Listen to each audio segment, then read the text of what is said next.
Well, hello everyone. This is Design 370. I'm going to probably wait another minute to see if someone will show. Looks like it might be a little early. Hope everyone's doing well out there. We're going to get ready for our lecture. Today we're going to be talking a little bit about letter marks, combination marks, and brand marks. And it looks like it's 7 now, so we'll go ahead and just start. But let me preface this all by saying when you're looking to build a strong business or organization, a solid logo and branding design is a must. A well-designed logo can create loyal followers through simplicity and memorability. Just simply put, if it's simple, people will remember it. Be aware, though, that a logo is the visual representation of a company's brand's values, also the company's beliefs and functions. So when designing a logo, you need to make sure that it's going to represent the business right away.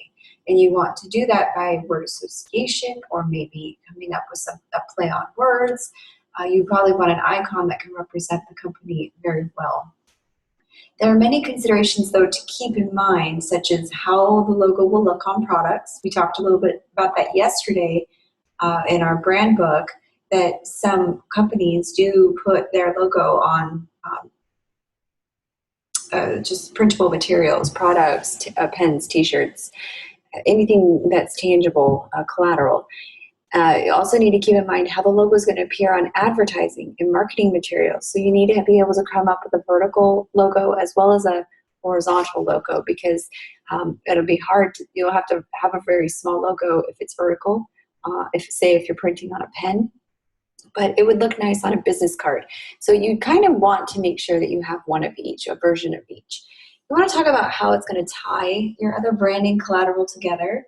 And collateral, when I say that word, what I mean is it's just anything that you can print, anything tangible, physical, paper, anything that be printed on paper or materials like pens, tote bags, CD cases, things like that. Materials that others will, or companies usually market. The thoughts and emotions, you also want to keep in mind the thoughts and emotions someone feels when they see your logo. Now, this is weird to think about, but certain colors and shapes, certain styles and words, these all trigger emotional responses. And we talked a little bit about this last week with color psychology, because these emotions these color, shapes, and styles will translate into an emotional response for the business, to the target audience, to the client. And so we want this to be positive. Now, it's an entire package, so it's not just a small little mark that you're creating. We're talking about the big picture here. We're talking about branding this baby. So in most cases, it will be the first thing that your customers or your clients see when they come across your business. Now, and I say that because I know you're thinking, no pressure, right? But really, there is a ton of pressure. But that's why they pay the big bucks. That's why they pay graphic designers what they do, because you're there to create something that's going to last for the life of the company. And not only something, you're creating a brand, you're creating an image. And so that, I don't think they pay us enough for that kind of a job. But that is essentially why logos are so important. Now, there are a number of ideas floating around about what a logo really is. And if we were to ask most people what a logo is, they would probably have a variety of different answers. But I guess in class today, the reality is we're going to talk about that there are a number of different types of logo marks. And in your assessment too, you're going to have to differentiate between a word mark, combination mark, and a letter mark.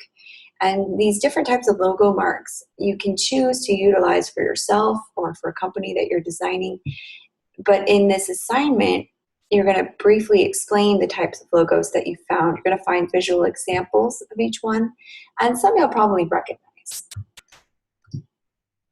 So there's 5 basic types of logos that we're going to talk about, and one is a symbol or an icon. Think the Nike swoosh, okay? That's a symbol, that's an icon, and now it's been around for forever, but because time has been on its side, it now is very recognizable. It's a very recognizable brand. You don't even need the name of the company next to the icon. And this is probably a basic type of logo that you'll see. Some will just have an icon or a symbol. Sometimes it's the initials of the company. let's talk about, we'll keep going on this one for a second. Let's talk about Wordmark. So this is the symbol or the icon, and I just grabbed a few examples for you. So feel free to use this if you're doing your assessment too. You're welcome to use my examples. And it looks like, I'll share the screen here. I don't think I was on my PowerPoint slides. You'll have to tell me in the recording if this was working. Okay. So now we're back on the slides.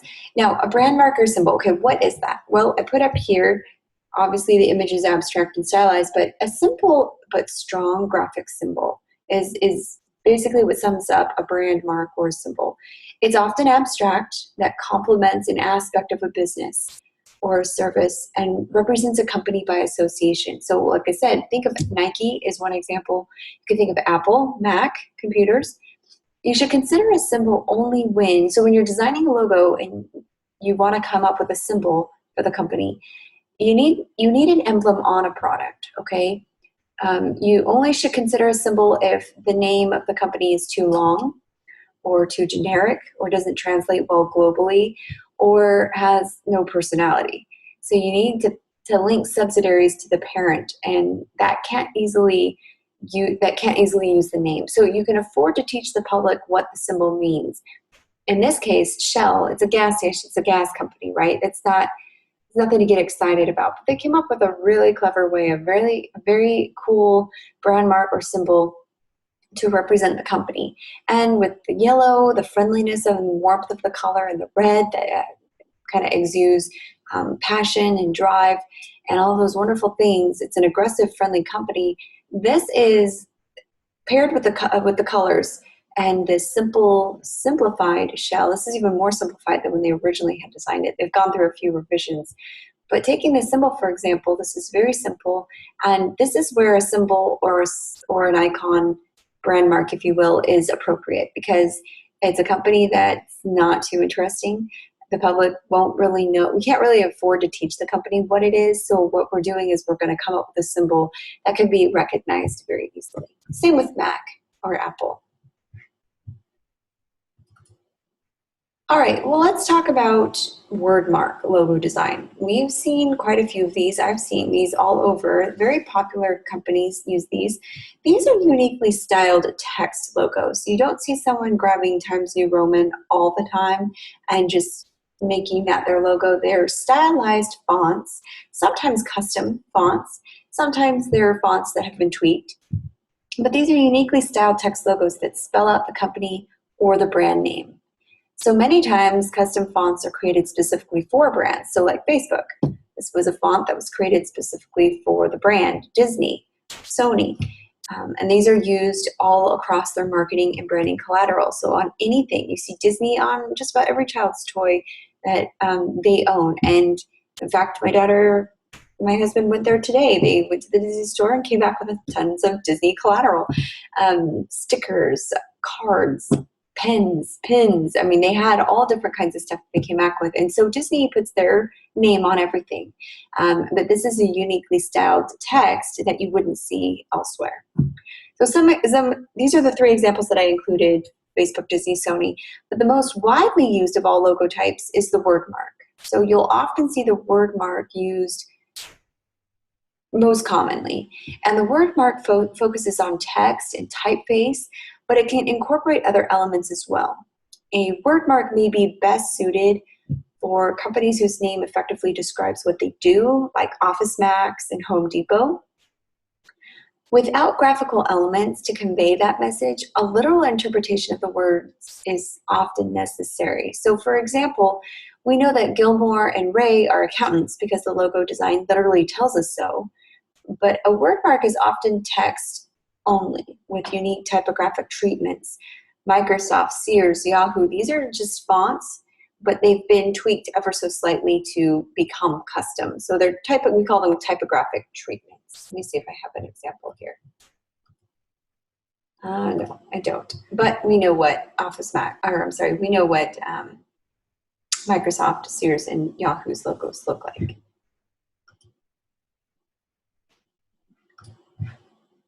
Okay, so most often the company name is incorporated together with some simple graphic element, because you might be saying, well, Instructor Berlin, I've seen logos like Nike that have the name and the symbol, and that's what we call the combination mark. And we'll get into that in just a minute. But to finish up what a word mark is, these are just simple graphic elements that create a clean, simple identity. No, you're looking at these, between these three examples, neither one looks similar, and neither one could be mistaken for the other, right? So that's what we mean by just a clean, simple identity.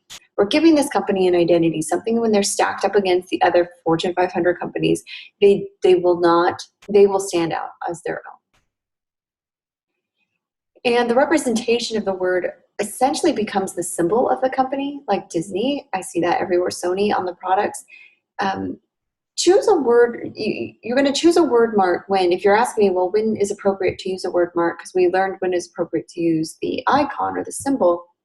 For a word mark, you want to use it when communication funds are limited and should be focused on name recognition. If you're trying to drive home the name and you really want to get that stuck and you want to make that a common household name or something that's very easily recognized, you definitely want to use just the name of the company. You also would use a word mark when the company's name is reasonably distinctive, but not yet a household word. So if you, like I said, you want it to be recognizable for those, you want to get into the homes, you want it to be a common word. You also probably would use a word mark when you want to associate products with the parent company more clearly and directly than a symbol permits. So in this case, Disney, for example, they have tons of products, toys, kids, everything, you name it. So movies, I'm trying to think. I mean, just the clothes, even. You want to associate, Disney wants you to associate their products with their company. That they're not only the same one who produces movies, but they're the one that produces the children's toys to go with it. And so they want this to be more clear and more direct than a symbol would probably allow. So they're trying to make their name a household product or a household name. Hopefully that makes sense. If you have any questions, you can feel free to ask, but I hope that's pretty straightforward. Okay, so let's talk about letter marks for just a minute. Letter marks are exclusively typographic. And when I say typographic, I just mean it's just type, okay? Letter marks are exclusively typographic in the sense that they use a symbol representing the company through the use of their initials or the brand's first letter. So this isn't to be confused with Wordmark. Wordmark is just the name of the company. A letter mark uses the initials or letters to abbreviate the name.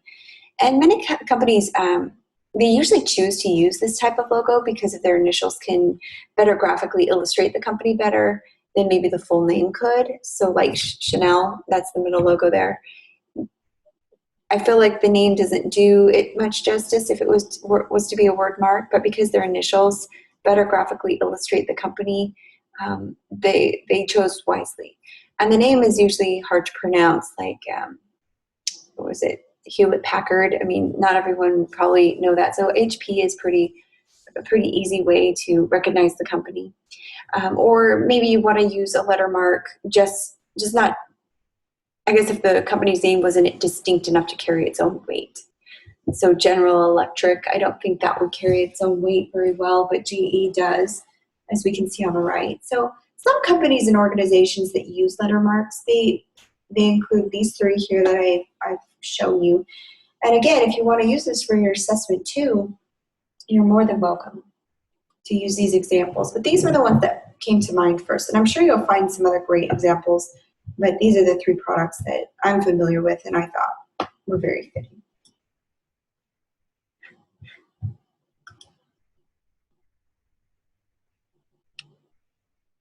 Okay, so let's talk about a combination mark for a minute. These obviously is pretty self-explanatory. They're the combination of the name of the company and an icon.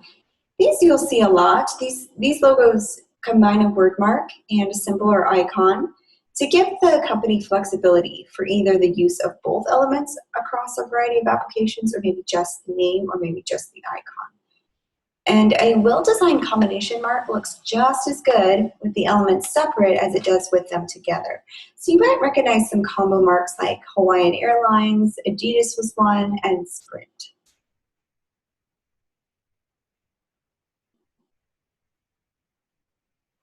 Okay, so let's talk about emblem.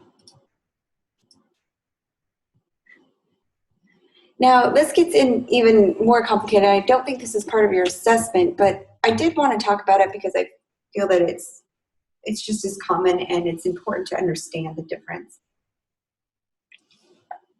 An emblem logo encases the company name within the design, which means they've got an icon, but they put the name inside. The full, or not always the full name, but most likely sometimes. So some examples include Starbucks, the NFL, and Harley Davidson motorcycles.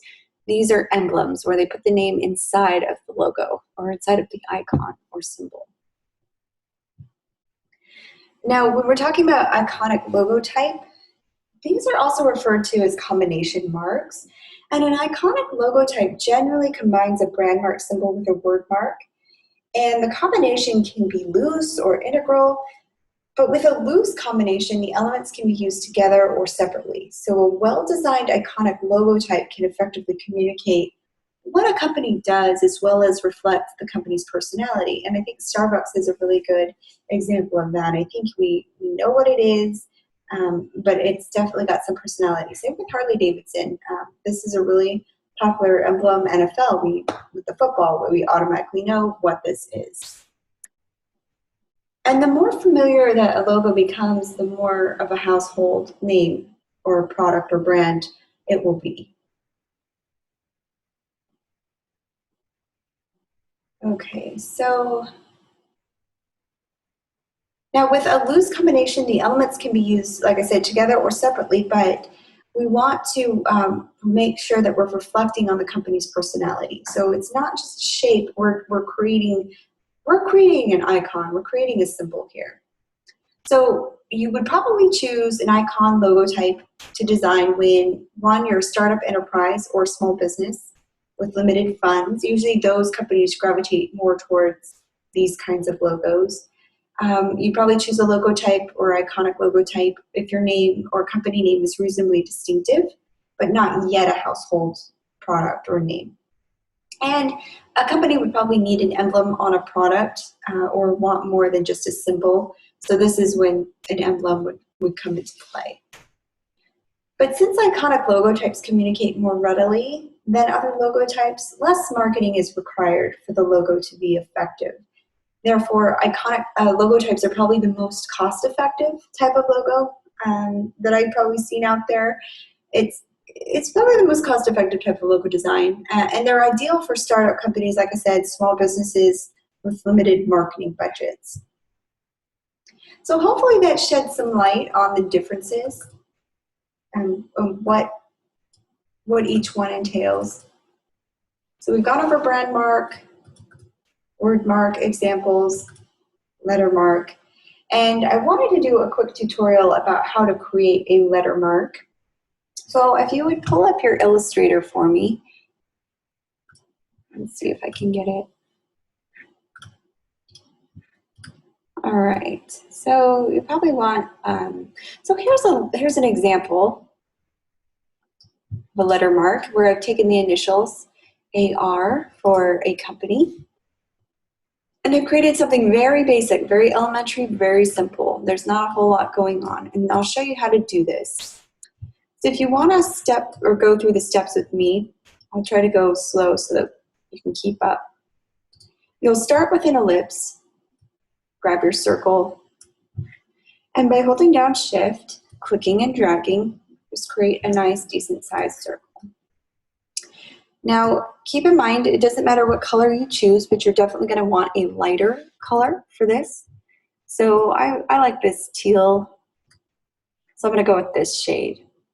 And you can change the color by double-clicking on the fill box here. And you can either move your color picker up and down, or just click and drag the cursor within the screen. Okay, so once you've had a color chosen, you're going to grab your type tool click and drag. And I'm going to do AR. The font I'm using is called, I can't even pronounce it, Strasua Regular. And I've got about a 70-point font on here. And I liked it because the A, you can even do, we do a cool, let's see what other letters would look neat next to it. I liked AR. It was kind of a neat setup here. So I'm taking this font and I'm going to do what we call the typographical treatment, where I'm going to kind of do a punch out, like you can see here, and give it that effect. So once I've typed my words, you're going to want to go to the top window here, type, and you're going to want to create outlines right here. So make sure the type is selected. And then you're going to give it a transparent fill.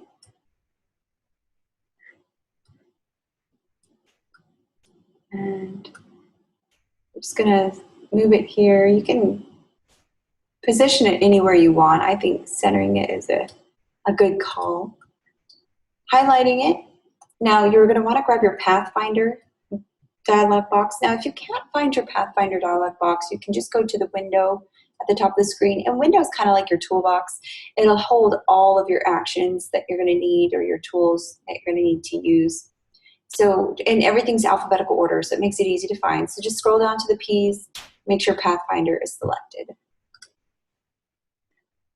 And I'm going to use under the shape modes, the minus front. And what that does is it's punching out my text.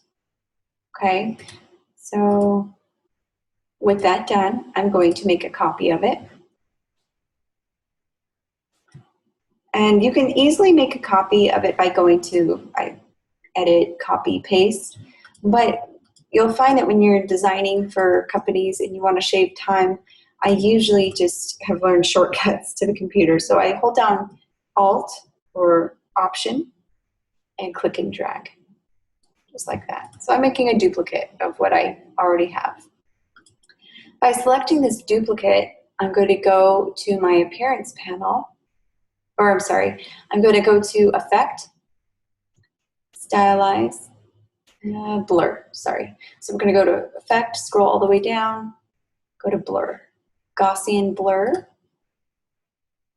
and Preview, hit OK. And I forgot to change this color to black, so we'll have to duplicate that step again. So once you've duplicated the circle, turn one to black, keep the original, and with the black one selected, you're going to go to Effect, scroll down to Blur, over to the right to Gaussian Blur.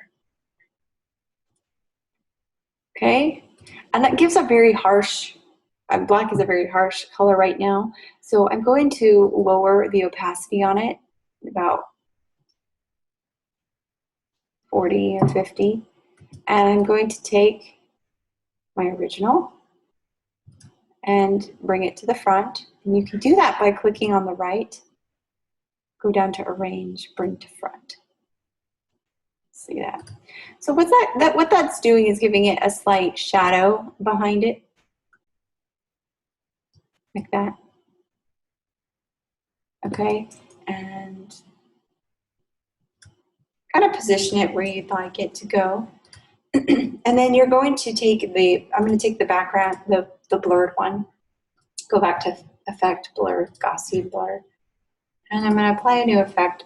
If you click on Preview, you can see what it's doing.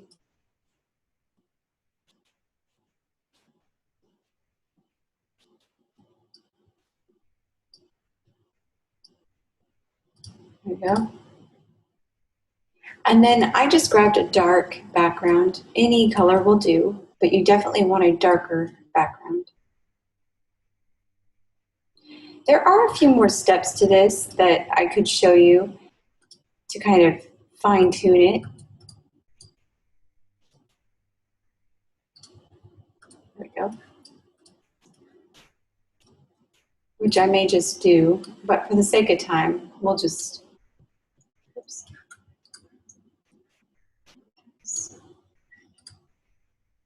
Just like that. And then with this dark one,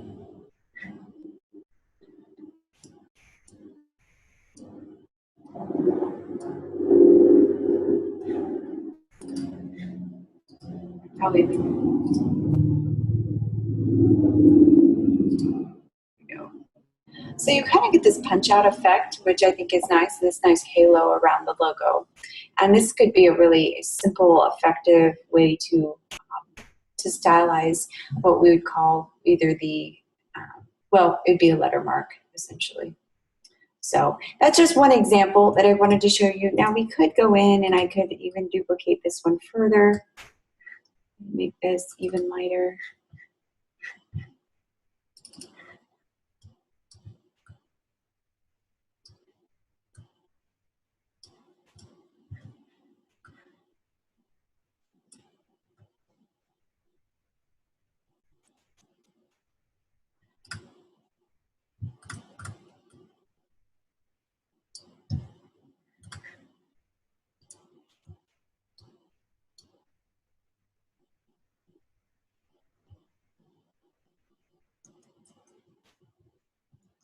Like that.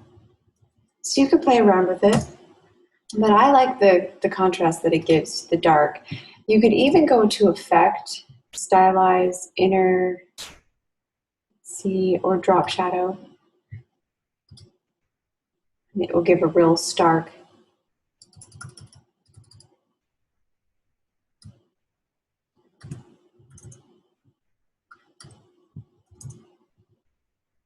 So you can change the effect on it.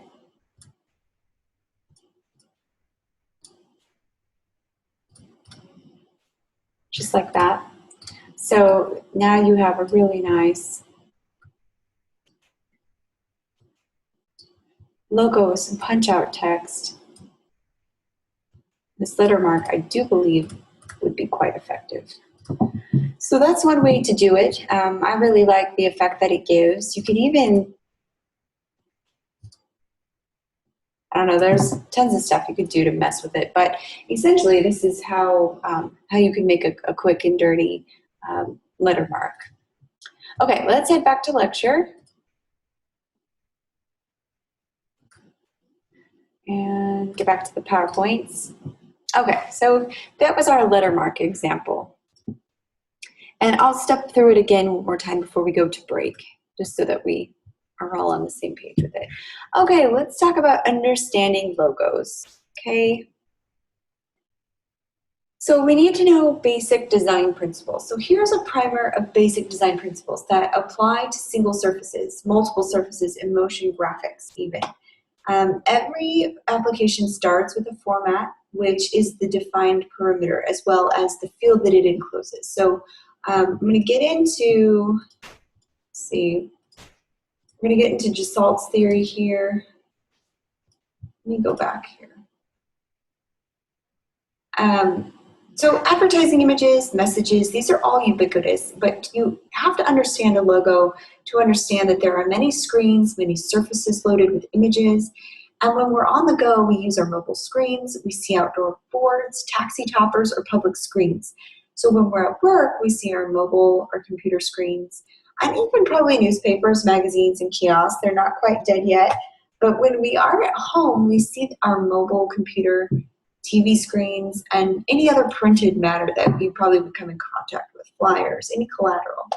So we have to consider context of a logo, where and how we see the format, the size of the logo, which are the dimensions of the page or the screen, and the distance, so the viewing position relative to the page or the screen, okay? Let's also talk about, and I wanted to tell you, and this is important because format is so crucial because it's the field or the substrate, the piece of paper, the mobile phone screen, or the outdoor billboard for the design, okay? And so a screen or a page's boundaries are full participants in the composition, as much as any element that is added to the format, such as type or an image. Now, the term format also is used to describe specific applications, such as a magazine ad or a website. So we're going to be talking about different media right here. So we talked about this a little bit in week 1. You want to think of a logo in these terms. It's a symbol or a mark. We talked about the importance of it. We talked about these logos and the meaning behind them. You guys remember the meaning behind the LG logo or the Goodwill logo? So the Goodwill logo, they took the G from the name, and that's how they created the icon, as well as the LG kind of looking like Pac-Man. And then Amazon's products, A to Z, sure to add a smile, emphasizing their customer satisfaction. Okay, so let's talk about principles of perspective for just a minute. And these are very important because you need to understand proximity of a logo, closure, similarity, figure, and ground. And these are all terms that you're probably learning in your readings. But I do want to emphasize them. I don't always go over what we're reading, but I think this is important for logo design, okay? Real quick, though, I did want to talk about, we'll probably skip over this. I'll pull it up in the next half of class. But before our break, I did want to go, let's see. Visual heart gate is going to probably be a big one that we talk about. Okay, so to achieve unity, all the graphic elements need to look as though they belong together. And it needs to look like a unified whole, just like Gestalt said. And the notion of Gestalt, from the German, is German for form, emphasizes the viewer's perception of an integrated whole. It's not unrelated to its parts, meaning it's all uniform, it's all complementary. So by grouping, perceiving visual units by location or orientation, likeness, shape, color. As humans, we automatically group things anyways, whether we mean to or not. We tend to seek a whole form and a way to organize and make sense of our own surroundings. So according to the principle called the law of precision, we seek a coherent, elegant experience. And so as humans, we automatically try to have this perceptual organization. And these are the Gestalt laws of perceptual organization. This is how people view things or perceive things. First one I want to talk about, these aren't in any particular order, but it's proximity here at the bottom of the list. Proximity, elements near each other, okay? Proximity means how close is an element to something. It's addressing spatial proximity, how things are perceived as belonging together or being completely separate. So we talk about white space, but if you have too much white space between elements that are supposed to be unified, then it almost looks like there's a disconnect. And so you might see me give comments like that in the grading rubric. If I say, okay, well, your proximity is a little off, it looks a little too disconnected, you need to tighten it, kind of harness it in a little bit. Similarity is the next term.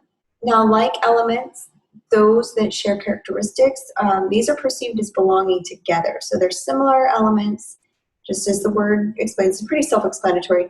Elements can share likeness in shape. It could be similarities in texture, color, even direction. And I'll show you some examples of this here in just a minute. Dissimilar elements tend to separate from like elements, which would make sense. Let me see if I have an example here. So similarity here. So it's when objects look similar to one another. So the figure on the far right becomes a focal point because it's dissimilar to the other shapes. So this little guy, stick figure jumping, it's dissimilar to all the other shapes because they're all holding hands, right? So he stands out. Similarity, the triangles in the sun are also complementary and very similar to the shapes that create the eagle's neck, right? So this is also important. You can also draw attention if something is dissimilar, just as you can if something is similar. Let's skip over to proximity. So we talked about proximity. These are elements near each other. We talked about the spatial proximity of things. So with these squares, you see the spatial proximity, there's a lot of white space between them. There's not a whole lot of organization. There's a lot of space, and they're perceived as being disconnected, similar, but disconnected. However, if you group them together, you get the cube here at the bottom. These now, because of their spatial proximity, are perceived as being close together. Same thing with the tree here. these people that are forming a tree, the way that they're grouped together creates this one image, and their spatial proximity now forms another image. So I think that's kind of clever. All right. And now, I don't know if you can think of any other examples to go along with this, but I can think of a few things. It's just all about how it's perceived. If you have too much space between something, you could risk it being disconnected. So if you're trying to create proximity, then you want to keep them as snug together, as close together as possible. Okay, here's continuation. Now, continuity, this is a perceived visual. This is a visual that has paths or connections, whether it's actual in purpose or it's implied among certain parts, and it establishes continuity. So things that flow together, they move well, elements that move and direct the eye. These appear as a continuation of previous elements and are perceived as something that's linked or creating an impression of movement. So this swoosh through the age of this leaf looks like there's movement. It's creating movement. Like I said up here, when the eye is compelled to move through one object and continue to another, then you've got continuation. So I kind of link continuation to movement. It's how is it directing the eye?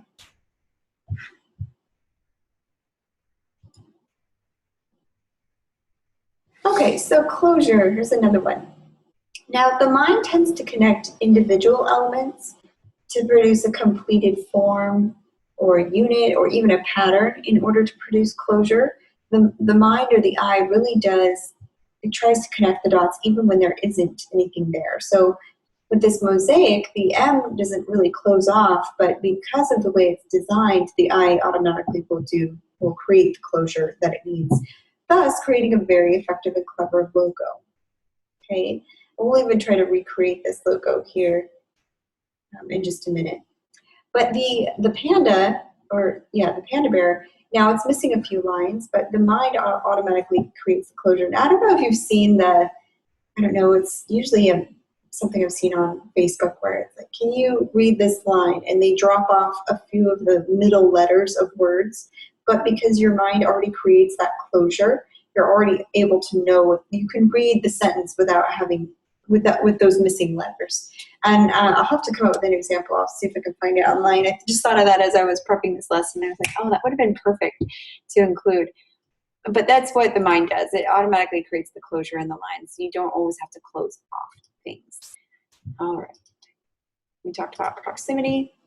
The last one is figure and ground.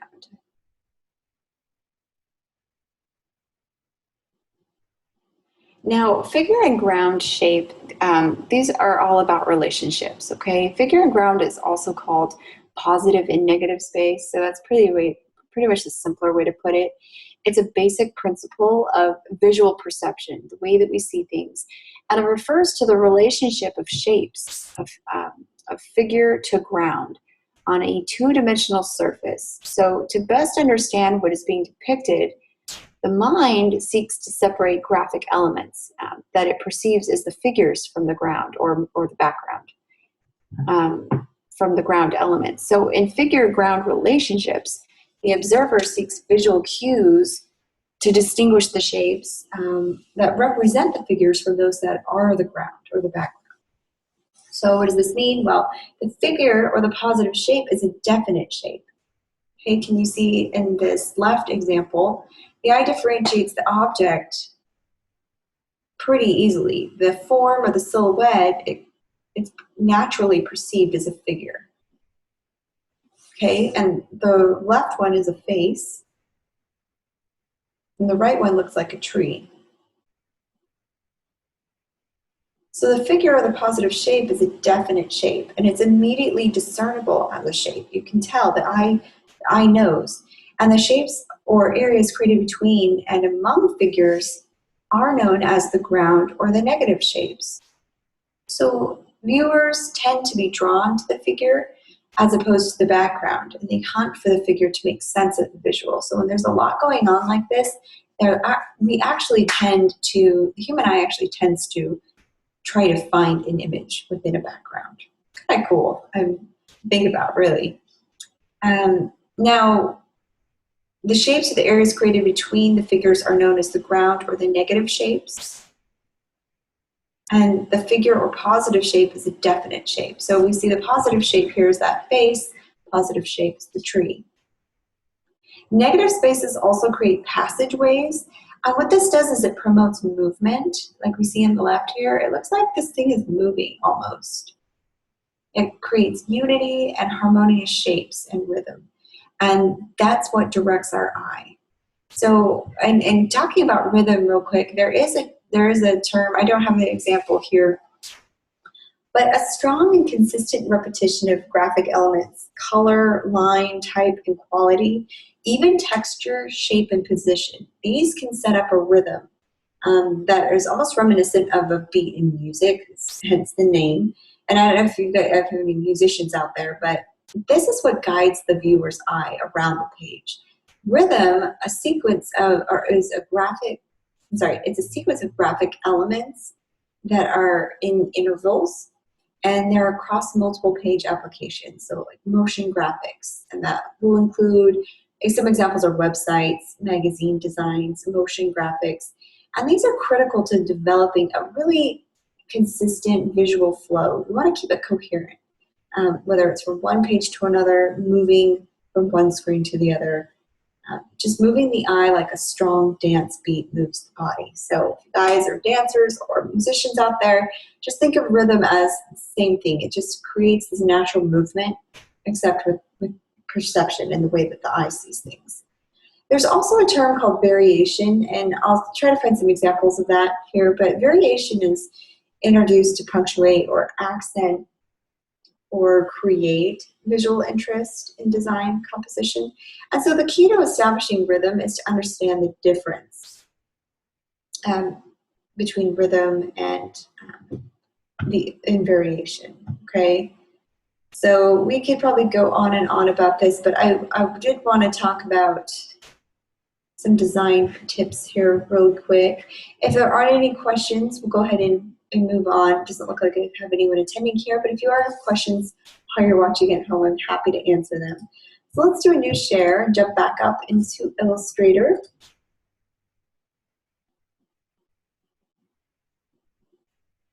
And I wanted to do a very brief tutorial before we go back to, or before we take our 10-minute break. And I wanted to teach you how to do some kind of effect, okay? An effect with typography. It doesn't have to be very big, but what I'm going to do is just start out by grabbing my type tool. It's the letter T on your keyboard. By clicking and dragging.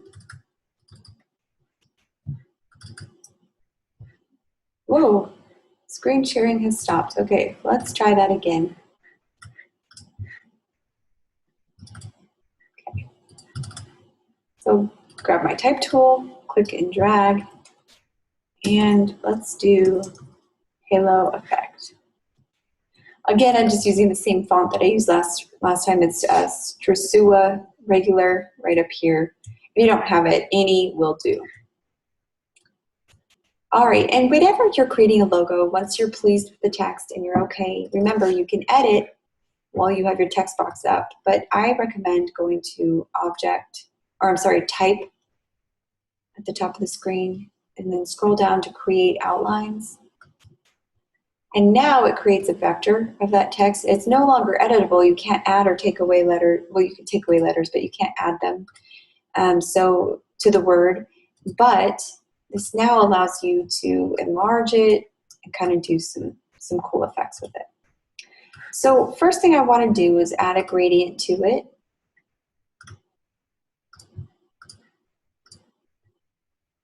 And by clicking on my gradient here, I've already set one up. I'll grab my gradient box. If you don't see it, you can just access it. Remember our toolbox that I mentioned earlier? You want to go to your window drop-down menu, go all the way down to gradient, and make sure that's checked. Also, keyboard shortcuts are on the right here, so if you want to just have it memorized, be an easy way to do it. It's Command F9. Or I guess now all of you are using Max, so I'm not quite sure what that would be. I think it's Command F9. You have that on PC. Okay, right now each letter has its separate gradient, so I'm going to just click at the top here and drag with my gradient tool selected on my toolbar. And what this does is it unifies the actual word now. Now I can change the direction of my gradient. Go like this. So here are a few effects that we can do. I can do this little halo like I did in the word up top. And this is a pretty simple way to create effects where you grab your ellipse tool, you'll click and drag any shape that you want your effect to be. And you could probably give this a different, I want to give it a different gradient. Now with my gradient tool selected, I can change the direction that I want my gradient to be.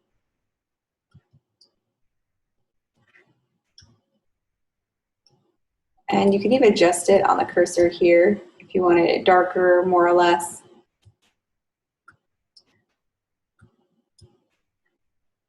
Or you can rotate it. There we go.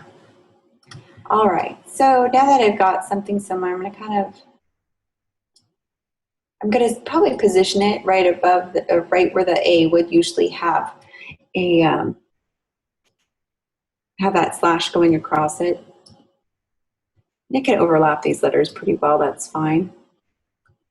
You want somewhat of a large ellipse to work with, and I'm just kind of positioning it to where I like it. Okay, I'll show you where I'm getting with this. Okay, so now I'll select my letters. You always want whatever, we're going to learn how to create a mask, a clipping mask, and I don't know if you guys are familiar with that, but anytime you're doing a clipping mask, you're going to right click and make sure that the layer that you want to show be on the front, okay? And then I'm going to highlight everything, right click, make clipping mask. Oh, I'm sorry, forgot to mention a step. You also need to create a copy, and anything that you're doing a clipping mask has to have no fill or no stroke. So if I want these words to show up, I'm going to hold down my Alt Option button, click and drag. What this does is it creates a duplicate, copy and paste, and I'm going to give it a no fill. And then I'm going to move it right back up. Whoops. I'm going to just move it right back up where it went. And I'm going to make sure with it still selected, right click, go to Arrange, bring to front. I'm going to make sure it's on the front, forefront of my design work. And right click, make clipping mask. Oops. Oh, it's doing that. Oh, I know.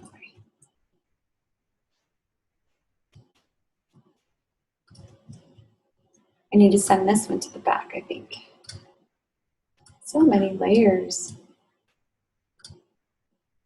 No? Let's see.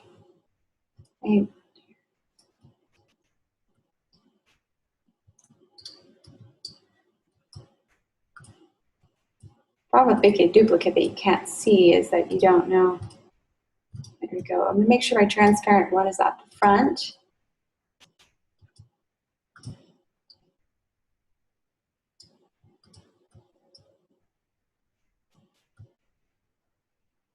There we go.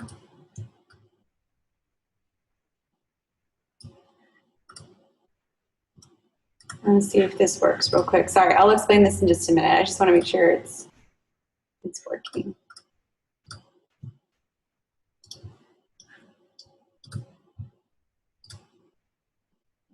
Huh, that's so strange. I wonder why it's giving me so much trouble.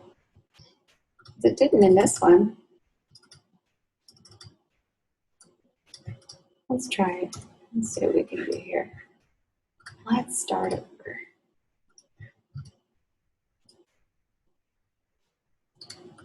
Oh, I think it's grabbing this extra text box. Oh, okay. Well, that explains it. All right, let's back up. It wasn't working because I had a text box here that I didn't even see. It does not belong there, and it was throwing off my clipping mask. Okay, so let's back up. Let's back up. We'll put our elements over here. You have, let's start with this part. So you have your word. You went to type, create outlines. Then you hold down Alt Option, click and drag, and this will duplicate your image. You'll take one of them, give it a no fill, no stroke, basically transparent. You'll place it directly over, okay? Right click and make sure it's on the front. And the transparent layer is the one that you're going to fill with your clipping mask, or the one that you're going to create the clipping mask out of. My color, probably have right here. I'm going to send this all the way to the back as well. I'm going to go like this and see if this will work. Send this back.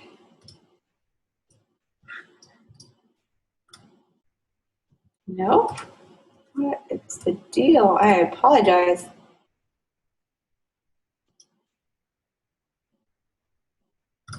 Let's see what layer this is on. You're working with all these layers.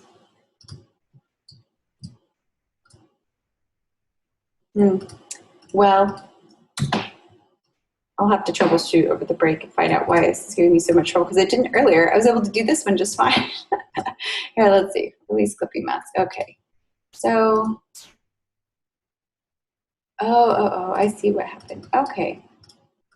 My bad. Sorry. Doing a million things. I'm not even paying attention. Okay, with this one, with the transparent letters, make clipping mask. All right. And you can fill this. Let's see, release the clipping mask. Okay, this probably will help. I want this on the undo release clipping mask. Okay. So I'm going to send this to the back. Kind of position this inside. All right, so we're going to start over. I'm going to grab the letters, give it a color.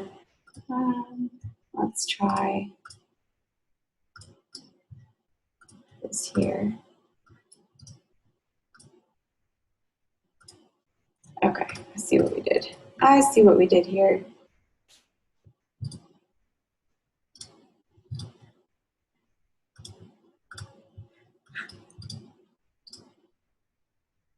But for some reason, it's not working with this. So I wonder why. Oh, okay. I messed up. I was telling you wrong. Okay. So I've done this a million times, and muscle memory just does not serve me well when I'm trying to go over it. You don't create outlines, so ignore that part. We're going to troubleshoot this together.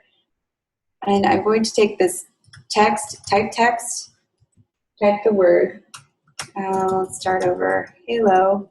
Okay, we're not going to create outlines. I am going to enlarge this text a little bit.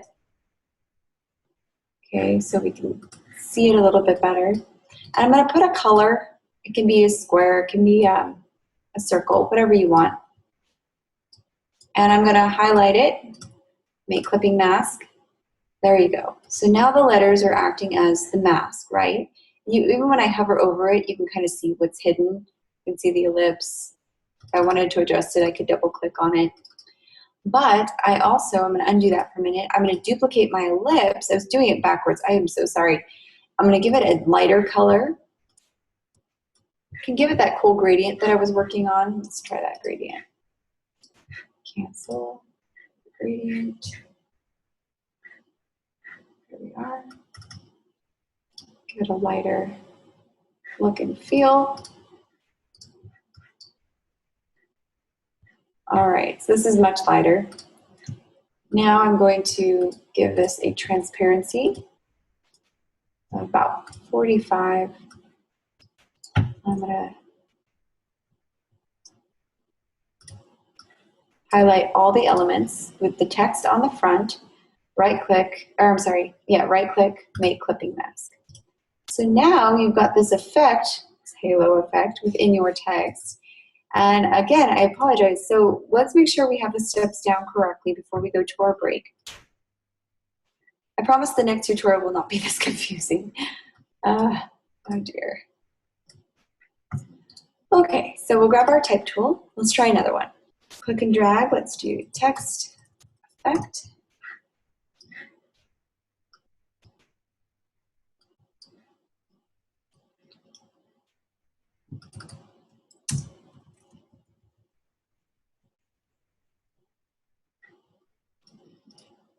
Okay.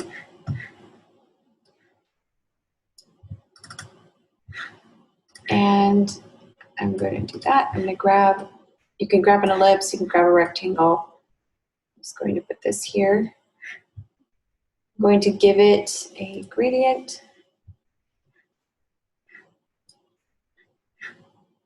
Okay, and this time I'm going to kind of jazz it up a little bit. I'll do a different color.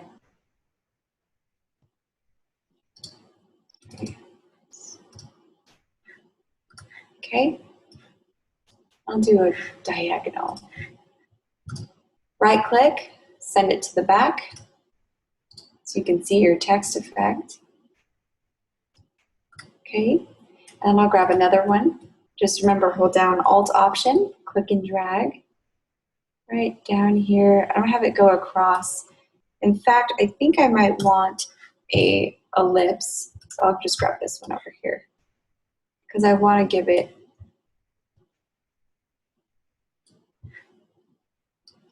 some roundness to the effect.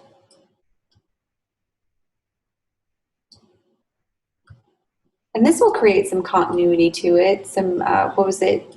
Yeah, the movement that we're looking for within the eye. And I'm going to give us a gradient. The idea here is to do a lighter gradient so that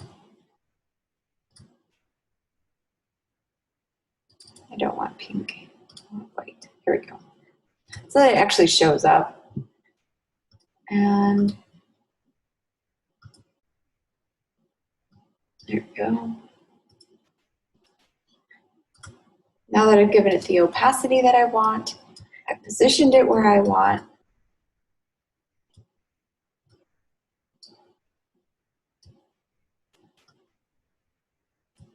Okay, now I'm going to highlight all of them, make sure the text is the layer on the front and it's not create outline. So ignore what I said earlier. And then make clipping mask. So you can see my effect. In fact, it's not very kind of light, so I'm going to darken it a little bit and I'm going to make it a little bit more prominent.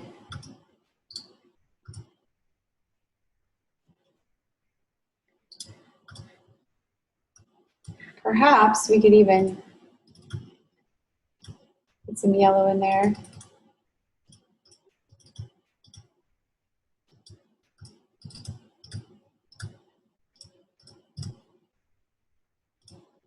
Some light orange. Be a different color without the effect that I'm looking for. And make clipping mask. There you go. So it kind of gives you that halo effect. Anytime you want to make changes to it, you can either just select it, right click, release clipping mask. But that's an easy way to kind of give some effect to your text. So kind of cool. Another thing you can do,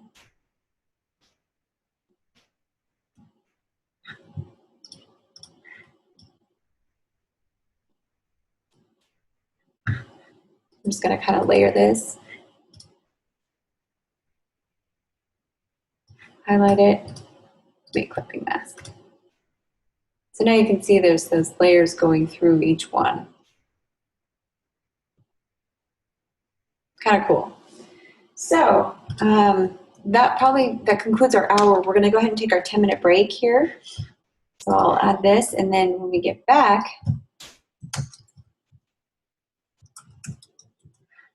we will go through some more tutorials and a few more slides.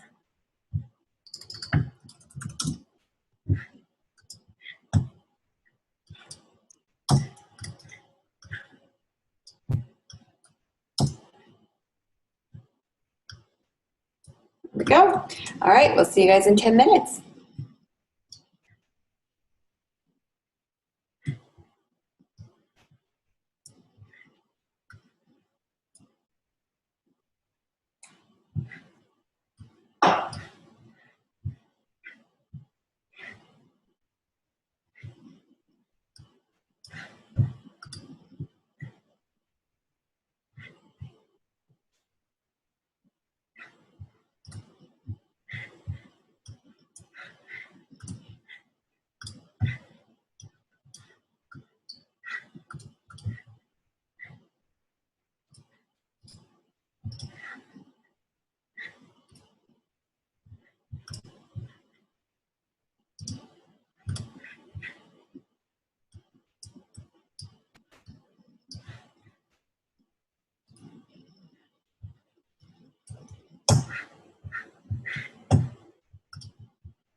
All right, guys, we're back. And let's finish up our lecture, and then we'll do the rest, spend the rest of the time doing some more tutorials. In fact, you know what? Let's start with another quick tutorial since I already have Illustrator up. So if you'll pull yours up, and we're going to start with a basic tutorial on how to create an icon, a few icons, okay? This might seem elementary, but I think it's important to understand the simplicity of designing. So let's start out with creating a cloud icon. And just as you would imagine, you need the ellipse tool for this. We're going to draw 3 circles, okay? 3 different sizes. We've got a small, large, and a medium. In fact, the more different they are from each other, the more realistic this will look. Okay, so to begin, you start with a basic cloud. So you're going to start with the circles, drag a selection around all 3 objects. Here's something that you might need to know. Hold down Shift as you click and drag, and that will constrain your proportions. That will keep the circle a true circle instead of skew it like that when you're trying to shrink it down. So just remember, anytime you're messing with a shape, text, anything, to constrain the proportions, you definitely want to hold down Shift. All right, so you can select all these, and then to make this easier, I'm going to just do a no fill and a black stroke just so we can see what we're doing right now. Maybe add a white. Let's do a white fill. White fill, black stroke. Okay, and then go to your window drop-down menu and find your align, the second one down from the top. And we're going to use this tool for a minute. We haven't touched on this during class yet. If you highlight your circles, and basically you're just dragging a selection around all 3 of these objects, and then use the align palette to make sure that they all sit along the same baseline. So you want them all to be even, okay? And to do that, you're going to select, let's see here. Let's try, let's see, which one should we use? You can, as you can see, if you click on them, you can kind of see the different effects. This actually might be kind of cool trick, but a cool thing to do to practice. So you can distribute.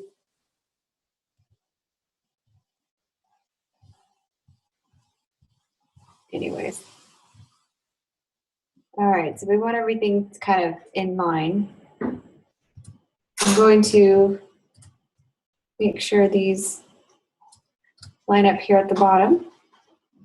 Then I'm going to grab my Pathfinder tool, which is just this next tab. In any case I'm using a tool that you don't know where it is on the toolbar, just go to the window drop-down menu. It's alphabetical order, so it's pretty easy to find. So Pathfinder, make sure that's selected, okay? You're going to draw a rectangle, same color right now. And the idea with this rectangle, click and drag, you're going to want to line it up. That's why it's important to have your circles all lined up here at the bottom. Don't want any gaps, okay? And in fact, I'm going to bring in my rectangle well within right here. I don't want the edges of my rectangle to show. I'll zoom in to show you what exactly I'm talking about. I want it to be continual with the circle. I don't want this edge here to hang off, okay? That one looks good. The more it hangs off, the more dramatic, it's more obvious it's going to appear that it is a rectangle bottom. And you might need to bring it in some to get that effect. Even here, I may need to bring it in a little bit. Okay, so you've got your 3 circles and your rectangle. So once you've drawn the rectangle to fill in the gaps on the lower edge here, you're going to turn on your Smart Guides, which is Command U, okay? Or mine are already on, or you can go to View, scroll all the way down to Smart Guides, and make sure that they're on, okay? What this does is it helps align the rectangle to the circles, and then you can hit the Unite button on the Pathfinder tool, okay? The Unite button, or the Unite option from the Pathfinder tool, merges everything together. Just like that. Kind of cool, huh? It's already coming together. Okay, to make this even more realistic icon, you're going to want to clear out the fill color. So I'm gonna just give it a transparent fill by clicking none. Make sure your object is selected. I always forget to do that. And then you're gonna want to increase the stroke weight to around about 5 points. I'm gonna go up here in the top of my, I guess the toolbar across the top of Illustrator. You can just enter in 5. Okay, now it's really coming together. It's starting to look like an icon, right? This is legit. Turn on the round cap and the round corner options to create a very smooth line. And the way you do that is you go to Window, go all the way down to Stroke, and then you're given this stroke box here. Let me expand my screen so you can even see more. Okay, and then you want the corner options turned on. Everything pretty much stays uniform. And you want about 5 point, let's see. And I think that's all you'll need to do. Everything stays the same. So what this does is it further rounds out the hard edges, because again, you were using a rectangle. So we want to make sure that it's all rounded. Okay, and then there's your cloud. So there's one. Pretty easy, right? Let's do another one. Let's create a sun icon. So elsewhere on your artboard, just draw a circle, grabbing your ellipse tool, holding down Shift, clicking and dragging. You're going to use the same stroke as already being applied to it, so it saves you a step there. And I'm going to move it down a little bit so that I have some space. So we need space for our sun rays. Okay, so then you're going to add a short line above it. If you grab your line tool, and with your smart guides, just make sure it lines up. You see this green line going all the way down. What it's doing is it's highlighting the center of your circle. So you always want to make sure you're in line with that. Remember, we talked about proximity. You also want correct spatial proximity between your circle and your sun ray. You don't want it too far out there. You don't want it overlapping. Okay, and then because then you lose the effect of what it is. Okay, so with adding the short line above it, you're going to, with it selected, go Command C, Command V. That will also paste it, or to duplicate it, you can hold down our button and do that fancy trick we learned. Alt Option, hold down, click and drag. And then you want, with your smart guides on, you want to line it up with the last ray that you did, the one on the top and the one on the bottom. I want it to be, make sure your spacing between your circle and your sun ray is about as even as you can get. So by duplicating it, you can move it vertical to sit under the circle, just as I've done here. You can copy and paste the 2 lines like this. So select both rays. Holding down Shift will allow you to select them both. Copy, paste. You can line them up. Hold down if you hover over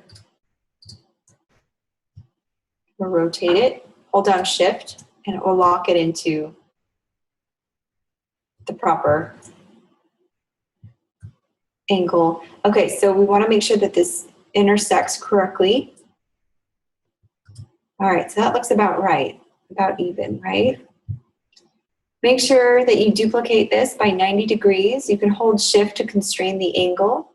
So we're going to do that again. It helps if you group them. These 2, I'm going to group. You can do that by right-clicking, select Group or Ungroup, or by selecting Shift and holding them down. Just Command G will group them. Okay, so I'm going to create another one. Command C, Command V, line it up, hold down, rotate. And do another one.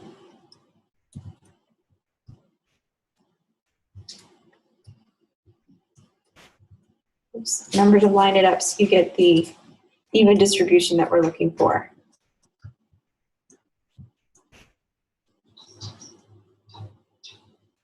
Just like that.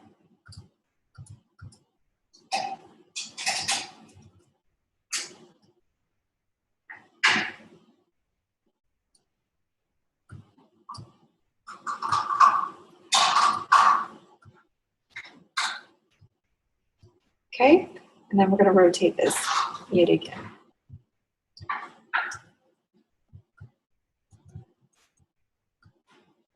There is another way to do this. It's called step and repeat, but it's a little bit more, involves a little bit more steps. So for this assignment, this will be good enough. And you know what? We actually don't need that many sun rays, so I'm going to delete a few. Just do that. So you probably need about, what is that, eight lines, 8 sun rays. Okay, save your work if you don't want to lose this. And then I would probably, you could probably paste in about 2 more duplicates if you wanted to rotate by about 45 degrees. I'm holding down shift or allowing it to lock into place. With my smart guides on, it'll help me keep this pretty even so that I have evenly spaced ray lines. And then you'll want to group all of these guys together, all the segments, by clicking and dragging until everything's highlighted. Select both the group of lines and the inner circle and align the objects along the horizontal and vertical axis to kind of center them up, okay? So go back to your line tool. Vertical, horizontal. Okay, so I did that and everything seems to be in place. Now, if we want, this is your sun. You can even increase the stroke width if you want it to be a little bit more iconic, like that. But I'll keep it the same as my cloud. Now, here's where something fun comes into play. You can grab your sun. You can combine the icons if you like. I'm going to shrink down my sun just a little bit. Bring it over here. I want it to overlap slightly. Okay, so it's overlapping. That's kind of cute. I'll enlarge it so you can see what I'm doing. Okay, one advantage of working with a basic style icon are the elements that can be reused to aid consistency between icons. You can reuse your stuff, like what I've done here. I'm reusing my cloud to create a combination of the two. A sunny spells icon, like the sun here, can be created by combining the cloud with the sun. The way we're going to do that is rotate the sun slightly to balance the gaps. I want rays kind of peeking out over the cloud just a bit. Okay. And here's where it gets slightly tricky, all right? Go ahead and make sure it's ungrouped, just for now. Select the circle. And I don't know if you guys have ever used this scissors tool before, but this tool is pretty handy. And I always forget where it is. Again, we're back to muscle memory, guys. And you're as old as I am. There it is. It's under the eraser tool. You forget where things are. So use the scissors tool to clip the path of the sun's circle, leaving a small gap between each segment. So you basically want to clip what you're going to delete.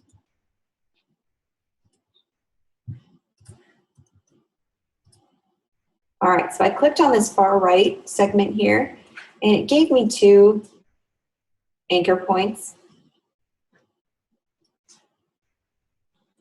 Oops, sorry, click on that one. If I hit delete, what that does is it will delete that segment. So if I want to even delete it further up here, click delete. I want to delete it right here and right here. Oops. This portion and this right here. I'll do this right here and here. And right. You kind of have to play around with what points will give you the look you're after. I'll select my circle again. I'm going to delete that point. All right, and then you can get rid of the extra rays because, oops, I forgot we grouped them. Go ahead and right click, ungroup. Here we go. Right click, ungroup. I'm just getting rid of them here. Perfect. Now I can even make this even more dramatic if I wanted to by cutting another piece of that sun.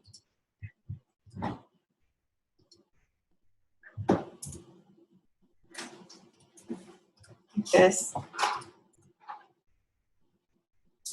ungroup. And then selecting these segments here, except for the circle. Just kind of, whoops, just kind of angle them like so.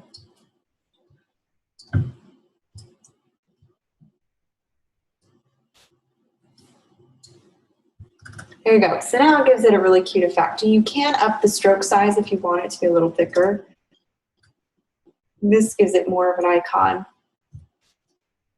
feel to it.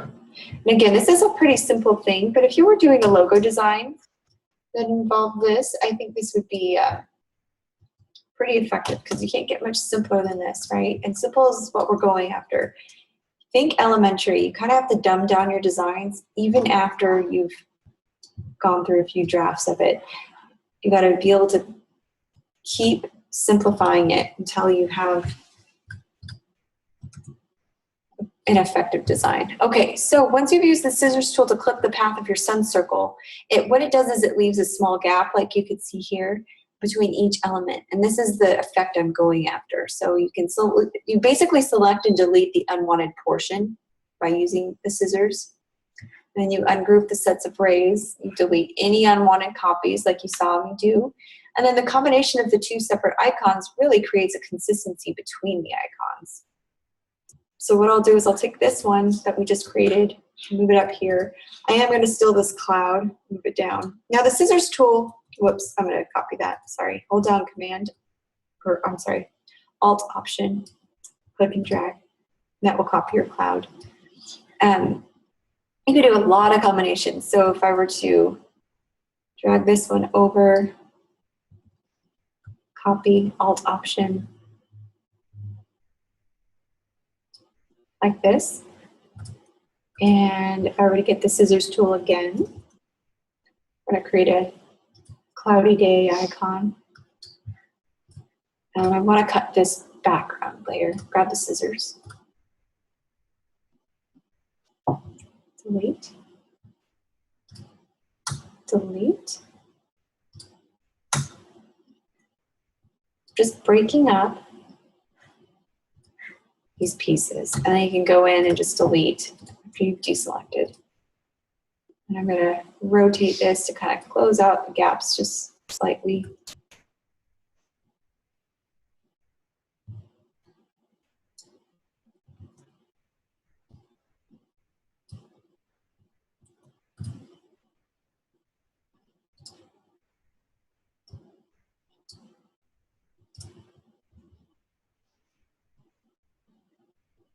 Now I could stand to kind of add a little bit more.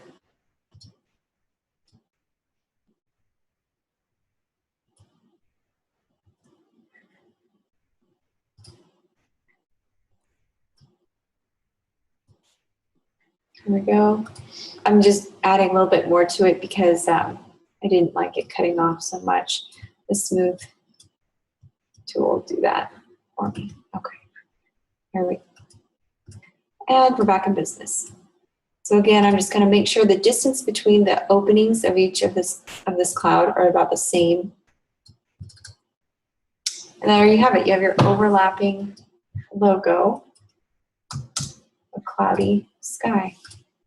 Now the same principle can be used to create other icons based on any existing elements that you have. So you saw we used the cloud to do the sunny day, use the cloud to do the cloudy day icon, or such as like a heavy cloud icon.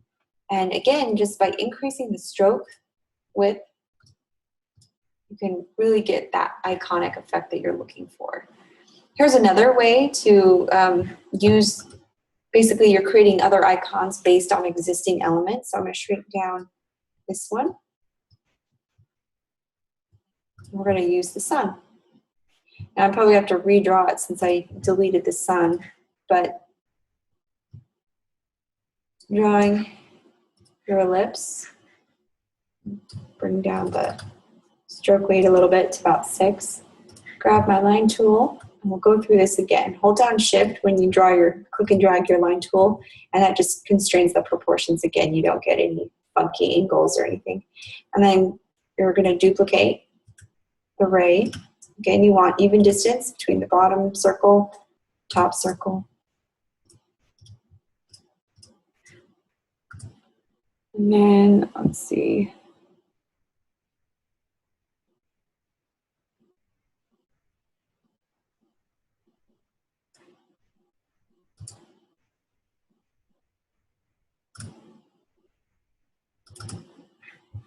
Let's see if this will work. Angle 45 degrees. Copy. Okay, so that's what I wanted to show you. So instead of doing it manually like you saw me do it at the beginning, if you highlight both of the rays and group them, and then go to the left side of your toolbar here, the rotate symbol. If you double click on it with your rays selected, give it a 45-degree angle, and hit copy. Don't hit OK, hit copy.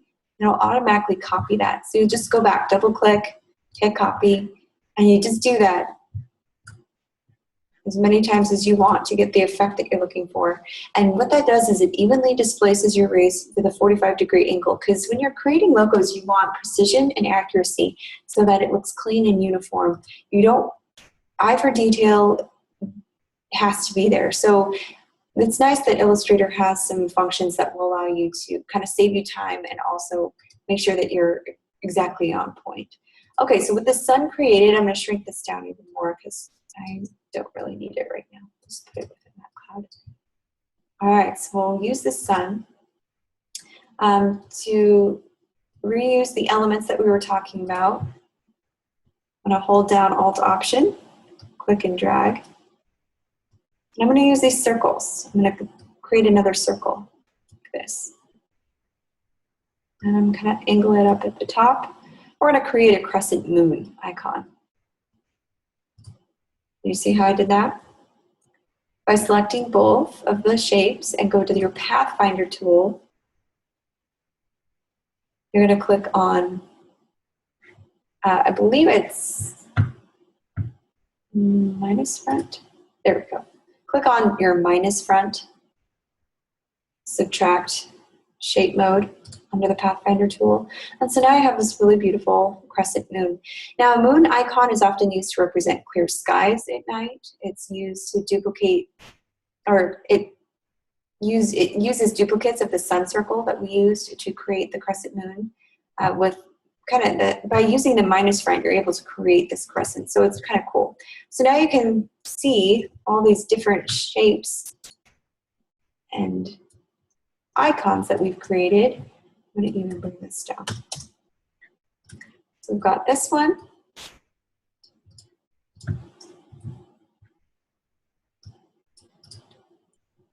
Okay, we've got our moon.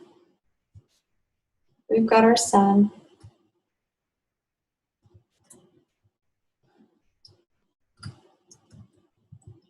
And we've got this logo that we use parts of. Okay.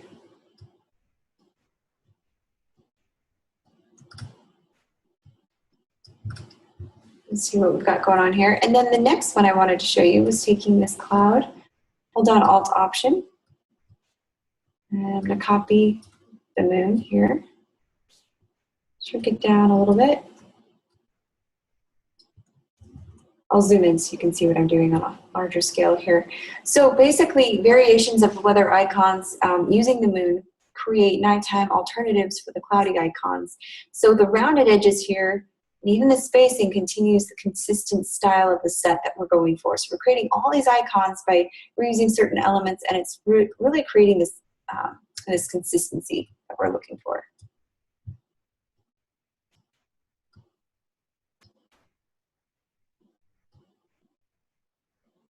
So I'm going to line it up. Again, I'm going to grab my scissors tool. Now remember, this takes a little bit of practice. You kind of want to just start with the points that you're trying to get rid of.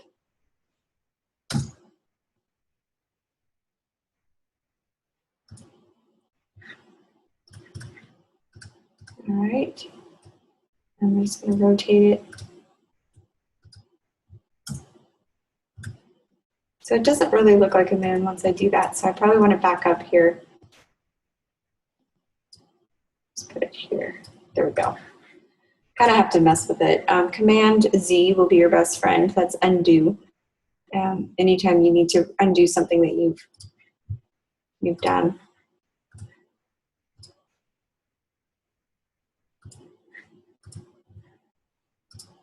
There we go.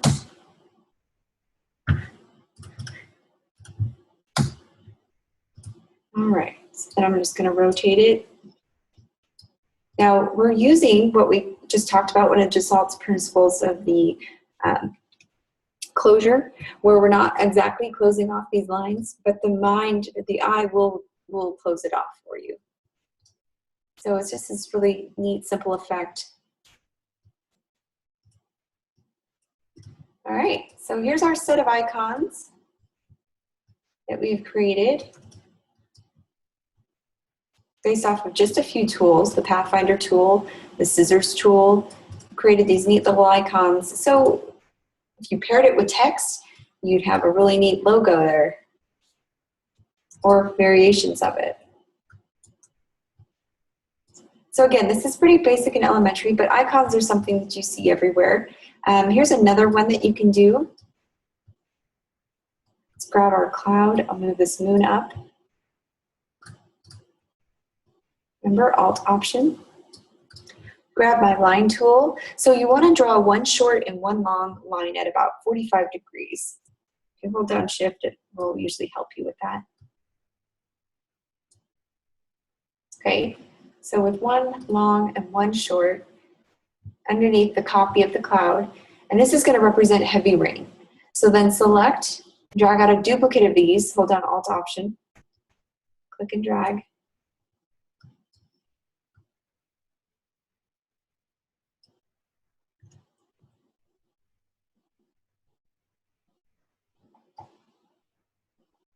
I'll do that 2 more times until I get the desired effect I'm looking for. There you go. Yeah, you could choose to make the lines a little closer together. That might be a little bit better.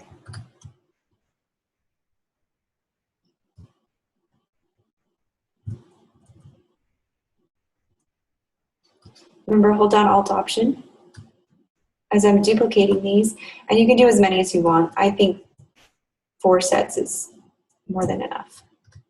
All right, so now this creates our heavy rain icon. You can do a light rain version. I mean, honestly, as you can see, the sky's the limit. I'm going to get rid of this window here. Should probably move on to my next artboard. Hold down Alt-Option. Light rain can be, the light rain icon can be created by just deleting the longer lines and just centering these elements like that. Kind of cool, huh? Pretty simple, pretty easy, pretty straightforward, but it creates some really cool stuff. Okay, this light rain variation of this icon is just created by just deleting items, whereas we were adding items before. Let's do another one. Let's create a small stylized snowflake, and that is created by just crisscrossing 2 short lines.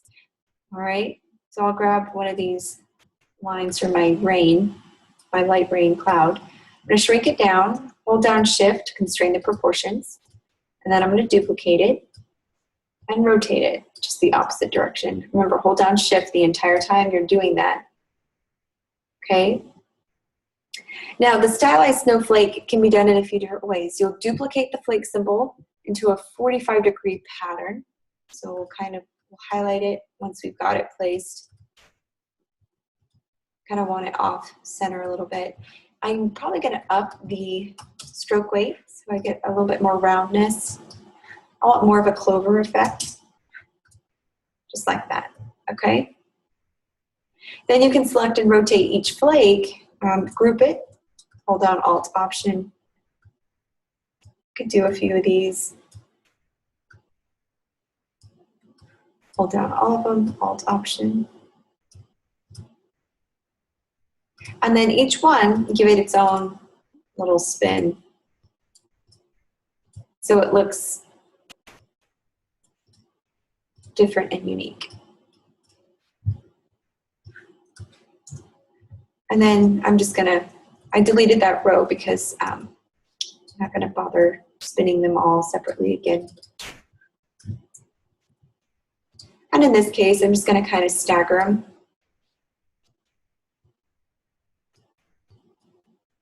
Just like snowflakes, they're not all next to each other.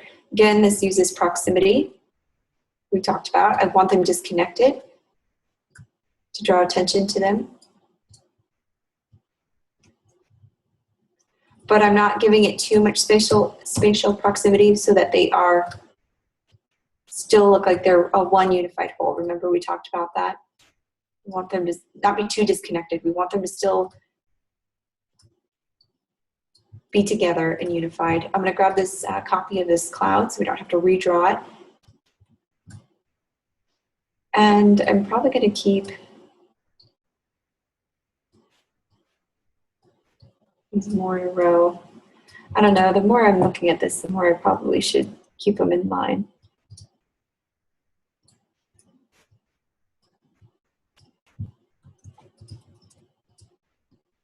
There's no right and wrong to how you space these. It's just whatever personal preference. But there you go. So now you've got your snowflake cloud. I'm even gonna probably shrink these down slightly. They're not too overbearing. Just like that.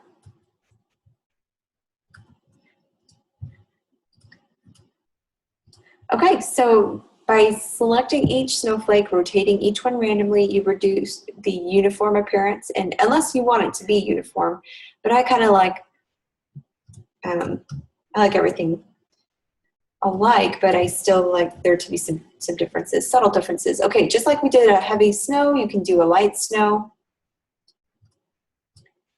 And I'm just gonna, oops, go in here.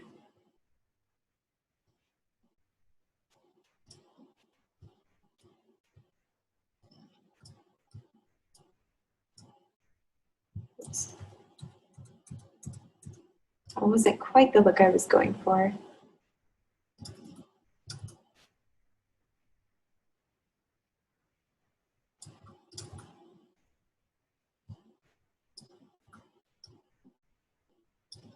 I'm just going to fill in the gaps with these snowflakes, and this will make my light snow. Just like that. Super simple, kind of fun to create. See how many different variations you can come up with. When I was doing this, I was like, oh, that'd be cool to do a heavy version, a light version. Okay, and then two more, I promise. You can do a combination. And we'll be done with this tutorial. Does it look like we'll have time for, we might, depending on when I finish this one. I'll do one more tutorial for you guys to have some fun this class. Okay, so you can do half and half, like a rain snow mixture. Delete half of the snowflakes and grab half of the rain. Hold down Alt Option.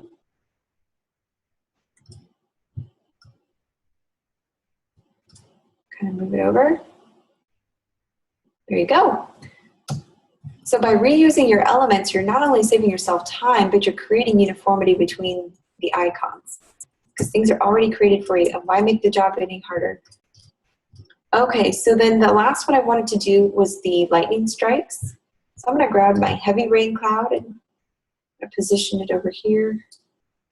I'm just going to shrink everything down. It probably would be wise to have a larger artboard for this if you wanted to, or I guess you could shrink everything down.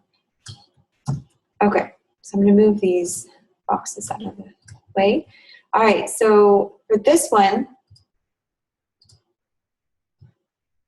I'm going to grab my line tool.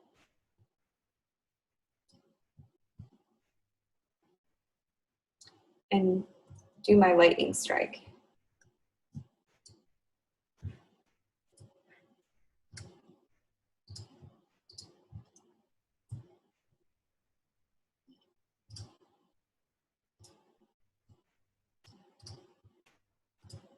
Okay, now this is where you have to focus and zoom in. So I'm going to try to line up these points as best I can. It gets a little trickier the thicker they are, but to get more precision, you want to zoom in as much as possible. Here we go. Same with this one. You can rotate it if you feel the need, if you want to angle it a certain way. Okay. And delete these ones. Group them. I'm only going to do about 2 lightning strikes. I don't think we need more than that.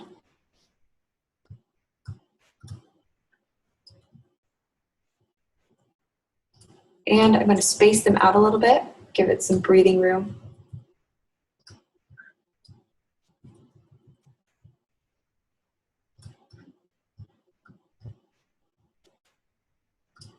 Here we go. So there's your lightning strikes. Kind of cool. You can even space them out more if you really wanted some major breathing room. Remember to group your lightning strike segments so that you don't forget when you're trying to move them. There you go. So we've got the light snow, the thunderstorms, the sleet, variations. These can all be created by altering and combining the existing icons that we started out with originally. So you can even convert them to white stroke and then put a colored background behind it like this. Let's see. Let's do a white stroke. And then I'm going to grab color.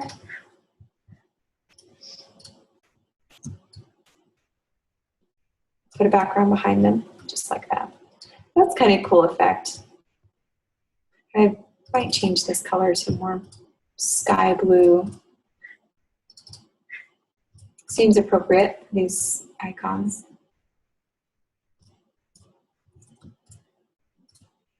There you go.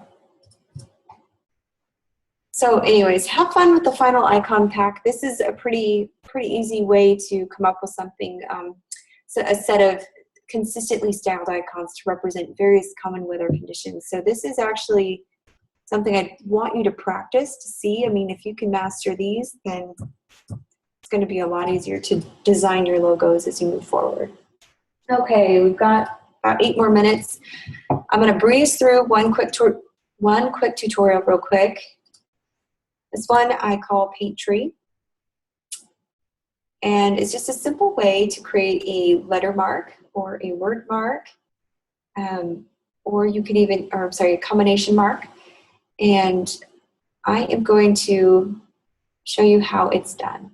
So if you grab the pen tool, or actually, let's forgo the pen tool. We're going to use the tool that we've been, the Pathfinder tool, because that seems to be my favorite. You can use the pen tool to create the leaves. I could do it either way. We'll see how much time we have. Grab an ellipse tool, or let's see. Yeah, ellipse tool should be fine. It just won't give you the point you're looking for. I'm going to take off the stroke.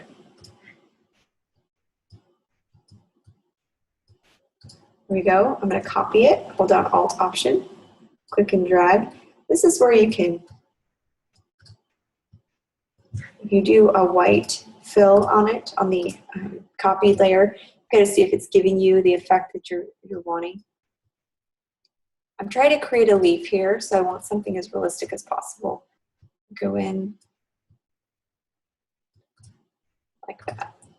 Okay, once I get it positioned the way that I want, I'm going to highlight them both, click minus front. So now it's got this custom look to it. Okay, I can also use the pen tool. It's another way of doing it. You can click and hold down until you get the desired look that you're after. You can grab these anchor points with your direct selection tool. Again, if you're not familiar with the pen tool, then it's probably not the route I suggest going. The Pathfinder tool makes it pretty easy to create this same look. And you can kind of just move it around until you get the leaf effect that you're looking for. That's not so much. Oh, there's another way you could do it. I'm going to move this anchor point up. There we go. And by holding down Alt Option, you create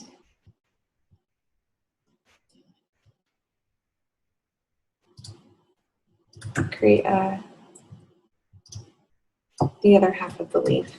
I just kind of flipped it horizontally.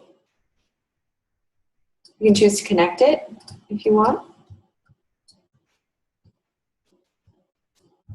Like that. So you can get some cool effects with the pen tool, something that you can't usually get with Pathfinder tool. Pathfinder tool is a little easier, I'd say quicker.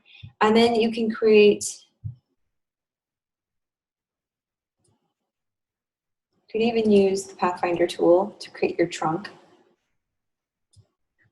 Holding down Alt Option.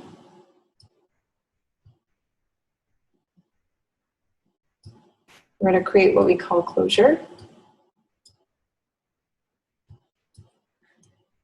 And by making the front layer white, you can kind of see if it's giving you the desired effect that you're looking for. I'm creating the trunk of the tree, so it can be any shape or size that you're wanting. But for me, I kind of want a little angle on it, some tapering. And I liked what I did before. I liked this. So minus front again gives you your custom look. Okay. So if I enlarge it, and notice how I'm designing in black and white first. As one of the rules we were talking about is you want to design in black and white, not rely so heavily on color, because you're going to have to convert it to black and white anyways. By copying the branches, or the trunk, you can create the branches. So remember, we're using existing elements. That's the name of the game here.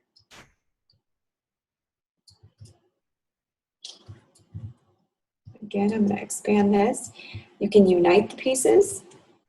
So now it becomes one by using the Unite button on your shape mode. And this is where you start adding the leaves. I'm going to give it some color. I liked this green, so we'll stick with it.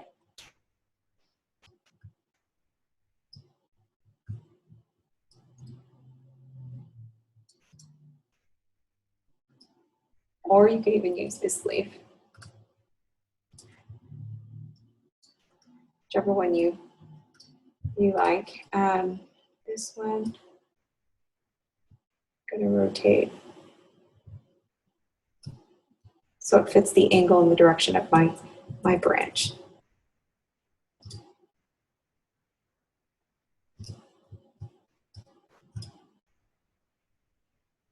Okay. I'm going to copy this. I'm going to flip it horizontally.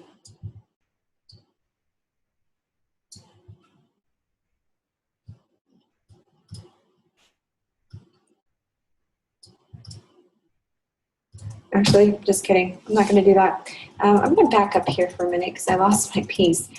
It's probably good to make a copy of things that you're designing before you unite them. So there's my trunk. All right, now unite them. Grab my leaf.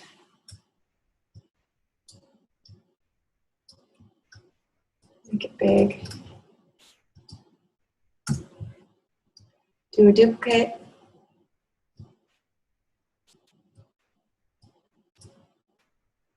And then I'll grab my other branch. I'm going to shrink it down a little bit and rotate it.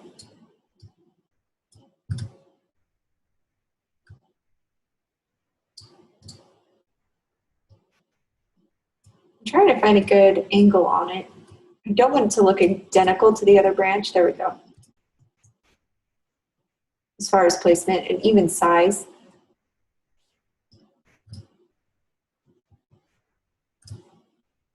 Okay. And again, I'm going to duplicate this leaf here.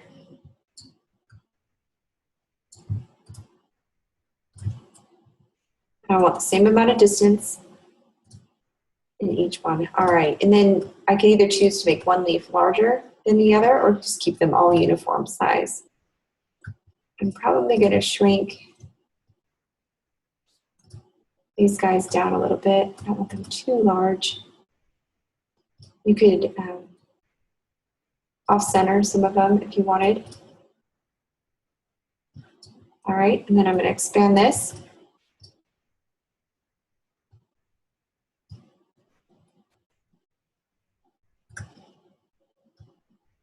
Bring this down.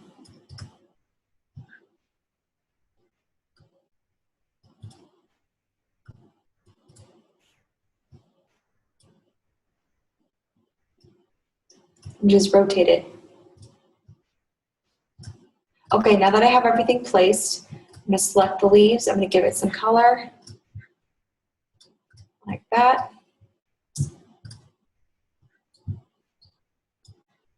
I'm going to grab my branches, all of them, unite them. So now this is one vector. I've got my leaves. I could give a nice stylistic effect here, like we learned how to do. I'll grab my ellipse tool. Remember we learned this earlier, except I messed this all up when I was trying to do it. And I will grab the opacity, about 55. I'll select these. A clipping mask, whoops, forgot to send it to the back. Remember the layer that you want to create the clipping mask around, you want to make sure that's on the forefront of the first layer.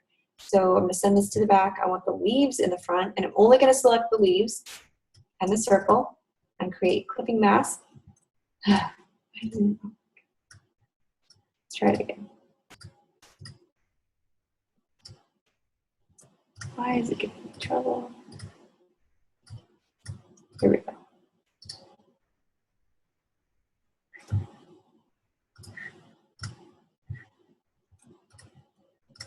Let's see here. Go to the front.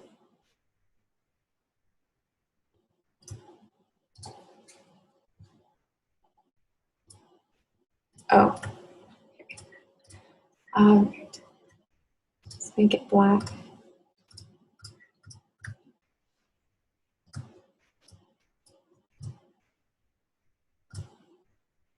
I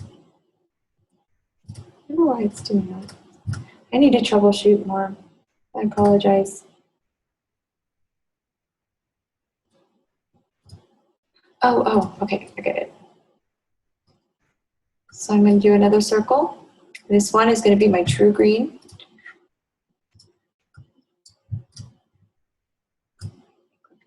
Whoops, I don't want the trunk selected. I will get this eventually. Okay. So I double clicking this.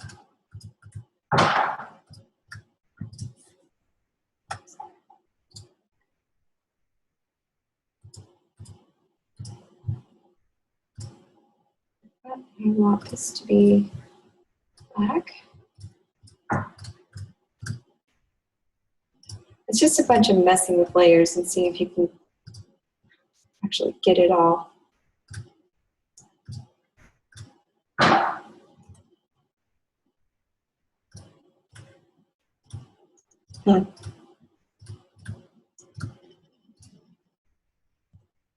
So weird. Okay, I'm going to practice this, and when I come back next week, I'm just not thinking straight. I'm not quite sure why it's not showing up.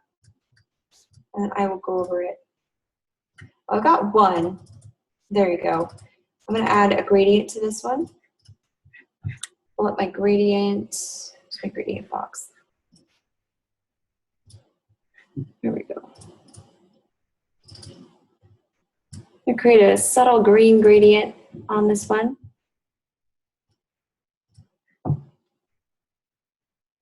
And that's about time, so I will kind of wrap this up.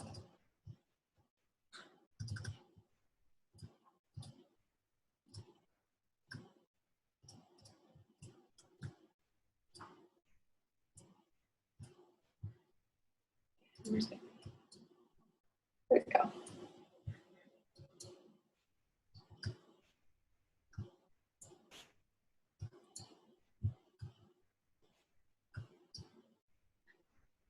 Here we go.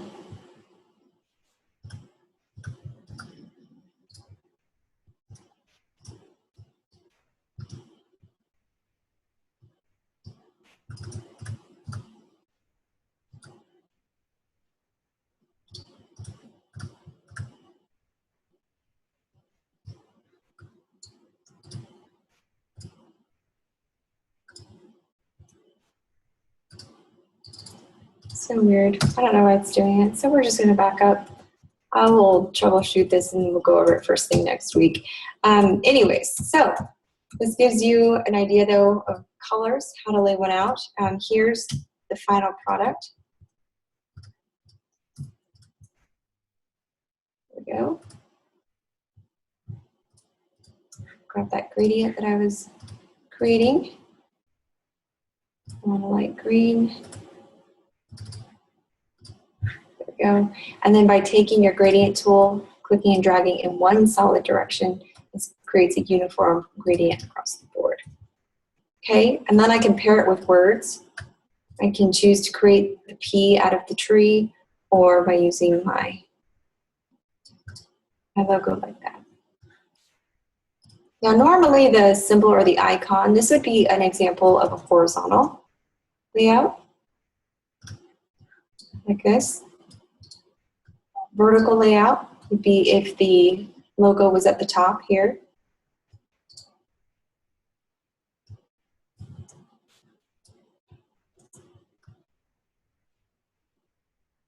Like this.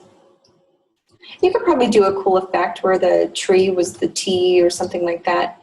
Paint tree. You could also have it at the end.